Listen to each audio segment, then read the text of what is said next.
এখানে ইট যে রয়েছে, বাড়ির টালি যেগুলো রয়েছে, তার মধ্যে কিন্তু মোটা কালো কালির আস্তরণ বা ধুলোর আস্তরণ পড়ে রয়েছে। প্রত্যেকটা ঘরের জানলা দরজা সবই বন্ধ হয়ে রয়েছে এবং যে ধুলো বা কালো কালির আস্তরণ সেটা কিন্তু প্রত্যেক অংশে কিন্তু একদম ধরে রয়েছে। এলাকার যে রাস্তাঘাট, যে অঞ্চলে যে অর্থাৎ যে গলি দিয়ে মানুষ ঢুকবে, সেই গলির রাস্তাতেও কিন্তু কালো কালির আস্তরণ, ধুলোর আস্তরণ কিন্তু স্পষ্ট, দেওয়ালেও কিন্তু সেই দাগ স্পষ্ট।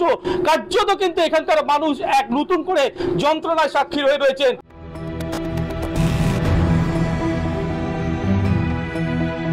নরক যন্ত্রণা, কারখানায় ধোয়া দূষণে তটস্থ এলাকার মানুষ। দুর্গাপুরের সগরভাঙা শিল্প তালুক সংলগ্ন এলাকার মানুষ যেন নরক যন্ত্রণায় ভোগ করছেন। কালো ধুলো মেখে ঘরবাড়ির অধিকাংশেই সাদা রং ঢেকে গিয়েছে। প্রতিদিন নষ্ট হচ্ছে খাবার। দূষণের জেরে চামড়ার রোগ, শ্বাসকষ্টজনিত সমস্যা, পেটের সমস্যা বেড়েই চলেছে। কালি খেয়ে জাম হয়ে গেছে, এটা চেক করো, দেখো কালি বাইরে আছে না বাইরে আছে। কেউ কিছু করছে না, কে করবে? ভোটের সময় বৌদিরা, মারা, মাসিরা, পিসিরা, খুড়িরা ভোটটা দিন, আমাদেরকে ভোটটা আমাদেরকে দিতেই হবে। ভোট না পেরিয়ে গেলে, হ্যাঁ ভোট পেরিয়ে গেলে তুমি কে না আমি কে, সময় কালি ঘরময় হয়ে যাচ্ছে, এটাই আমাদের আপত্তি। করতে পারছেন না, দেখুন তো হাড়ি ফাড়ি গুলো সব ধুলো হয়ে যাচ্ছে, কালি হয়ে যাচ্ছে। দিন কয়েক আগে কারখানার টিনের ছাউনি সরিয়ে দিতেই আরও বেড়েছে বিপদ। মঙ্গলবার গাপুরের সগরভাঙার বেসরকারি কারখানার গেটের সামনে বিক্ষোভ দেখাতে শুরু করেন এলাকার বাসিন্দারা।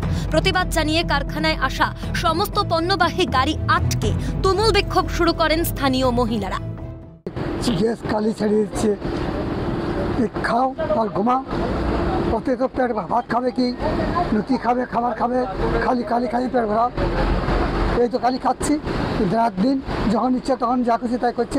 কিন্তু দুর্গাপুরের সাগরভাঙা যে শিল্প তালুক, সেই শিল্প তালুকের একটি বেসরকারি কারখানার সামনে মানুষ জড়ো হয়েছে এবং এখানে এলাকার মানুষের অভিযোগ যে প্রতিনিয়ত দূষণ ছড়াচ্ছে এই সংস্থাটি এবং বারবার বলার পরও কিছু হচ্ছে না। অন্যদিকে দূষণের যে সেট, সেই সেট কিন্তু খুলে দেওয়া হয়েছে গত দিন কয়েক ধরে এবং এর ফলে কিন্তু এলাকার মানুষ নাজেহাল হয়ে গেছে। আমাদের এখানে বসবাস করব, আমরা কালি ধুলো সব খাবো। এই যে টিনের ঘেরাটা ছিল ওটা খুলে দেওয়ার ওদের কোনো দরকার ছিল না। ওরা যখন প্রথম কারখানাটা তৈরি করে তখনই বলা হয়েছিল যে এই ধারে আমরা কিছু করব না, যা হবে ওই ধারেই করব। এলাকায় কারখানা হওয়া সত্ত্বেও স্থানীয়দের বাদ দিয়েই বহিরাগতদের নিয়োগের অভিযোগও তুলেছেন বাসিন্দারা।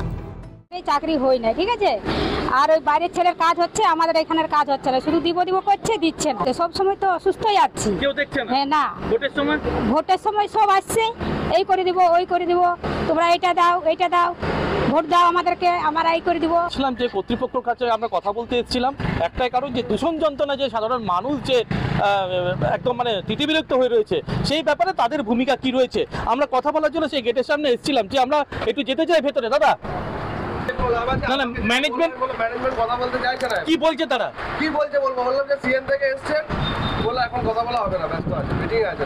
আচ্ছা, কথা বলবে আপনার সঙ্গে। প্রশ্ন হচ্ছে কর্তৃপক্ষের যে অনড় মনোভাব, যে কোনো রকম ভাবে তারা কথা বলবেন না বা কোঅপারেশন করবেন না, সেটা কিন্তু স্পষ্ট হলো এই মেসেজ পাঠানোর পর। অর্থাৎ তাদের সঙ্গে দেখা করে কথা বলতে যাওয়ার জন্য যে মেসেজ আমরা দিয়েছিলাম, সেই মেসেজে তারা প্রত্যাখ্যান করেছেন এবং তারা বলেছেন কোনোভাবেই তাদের পক্ষে দেখা করা এখন সম্ভব নয়।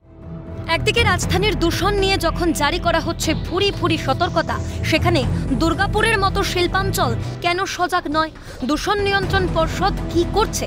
যদিও আলোচনার মাধ্যমে দূষণ নিয়ন্ত্রণ নিয়ে ব্যবস্থা গ্রহণের আশ্বাস তৃণমূল নেতৃত্বের। মানুষ যদি এটা ক্ষতিকারক মনে করে তাহলে এইটাকে তার প্রতিকার দরকার।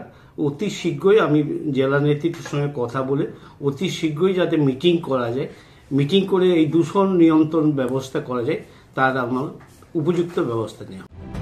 সরকারের কাছে বারবার জানিয়েও সুরাহা হয়নি। এদিকে তৃণমূল নেতৃত্বের গলায় আশ্বাসের সুর, অন্যদিকে বিরোধীদের প্রশ্ন, দূষণ নিয়ন্ত্রণে যথার্থ ব্যবস্থা নেওয়া হচ্ছে না কেন? সত্যি কি এই যন্ত্রণা সরকারের অজানা? রাজ্য দূষণ নিয়ন্ত্রণ পর্ষদকে নিশানা করে বৃহত্তর আন্দোলনের হুঁশিয়ারি বিজেপির।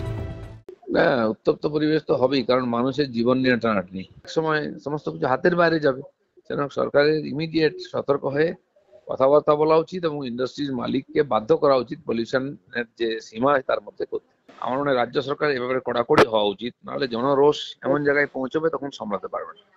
আমার মনে হয় প্রশাসনের উচিত এই বিষয়টিকে খতিয়ে দেখে দূষণ সংক্রান্ত বা দূষণকে কম করার জন্য যে সমস্ত যন্ত্রপাতি লাগানো দরকার, সেই যন্ত্রপাতি লাগানোর ব্যবস্থা কোম্পানিকে দিয়ে বাধ্য করা উচিত যেন সেগুলো করে এবং দূষণ যেন পারমিসিবল মাত্রার মধ্যে থাকে।